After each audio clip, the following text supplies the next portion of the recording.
ada orang lain. Sekarang gini, yang tahu hakikatnya nasab seseorang itu siapa sih? Hanya Allah, benar ya? Kita lahir udah tahu nggak nasab kita? Kita tahu dari siapa? Kalau kita tahu nasab leluhur kita, kita tahunya dari siapa? Apa kita tahu sendirinya langsung? Dari Allah langsung? Apa ketemu Rasulullah langsung? Enggak. Dari siapa? Dari keluarga, dari orang tua. Kemudian orang tua kita lahir, itu pada saat lahir langsung tahu nggak? Enggak. Jadi kalau orang yang sekarang memiliki nasab berbeda orang, saya yang di Cikarang, yang di Cirebon, yang di mana, di Jakarta, di mana, semua juga katanya, betul tidak? Kita ini masing-masing mengerti nasab itu katanya, kata orang tua, kata keluarga, kerabat kita. Kita tahunya dari keluarga. Nah sekarang, kalau keluarga yang itu dengan keluarga yang ini kenal juga enggak, begitu kan?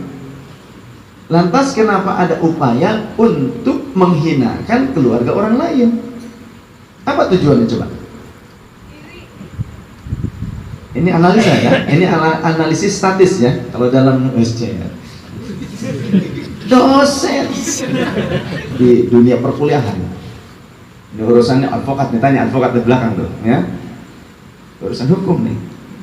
Kalau ada satu keluarga dengan keluarga yang lain sama-sama nggak mengenal, kemudian tiba-tiba ada satu keluarga yang berupaya menghinakan orang lain, memakzulkan keluarga yang lain, padahal tidak kenal. Kira-kira pantas nggak? Masuk akal nggak? Nggak masuk akal. Tidak masuk akal. Begitu. Kemudian nasab itu untuk dijaga supaya kita bisa menjaga nama baik leluhur, nama baik keluarga. Bukan nasab itu digunakan kanggo ngasab, artinya nyari duit, bukan. Kata Rasul, jadilah engkau seorang laki-laki adalah yang menyatakan bahwa inilah aku, bukan itulah bapakku. Artinya apa? Besarlah kalian dengan karya kalian sendiri. Jangan besar karena menjual nama leluhur. Syukuri kalau kita punya leluhur yang baik. Berarti ada doa yang terbaik untuk kita terus dari leluhur-leluhur kita. Maka kita pun harus timbal balik kepada leluhur kita.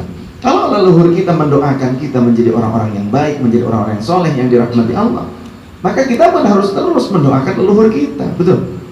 Seperti itulah timbal balik kita, rasa syukur kita ketika kita dikumpulkan di antara keluarga-keluarga yang soleh. Apa lantas kita akan menghinakan orang lain yang tidak punya nasab kepada Rasul? Tidak. Kata Rasul, man tawadhu'a rufi'a. Siapa yang tawadu Allah angkat. Tapi siapa yang takabur, wa man takabbar, siapa yang orang yang takabur, maka oleh Allah akan dihinakan. Ya, jadi teruslah kita dengan penuh ketawaduan. Tapi sisi ketegasan Rasulullah juga punya.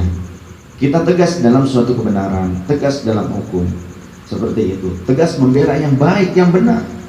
Sebagaimana juga para sahabat Rasul tegas luar biasa membela kebenaran, tegas membela Rasulullah, tegas membela keadilan. Ketegasan itu diperlukan. Tegas itu tidak harus selalu kasar, tidak perlu dengan kekasaran.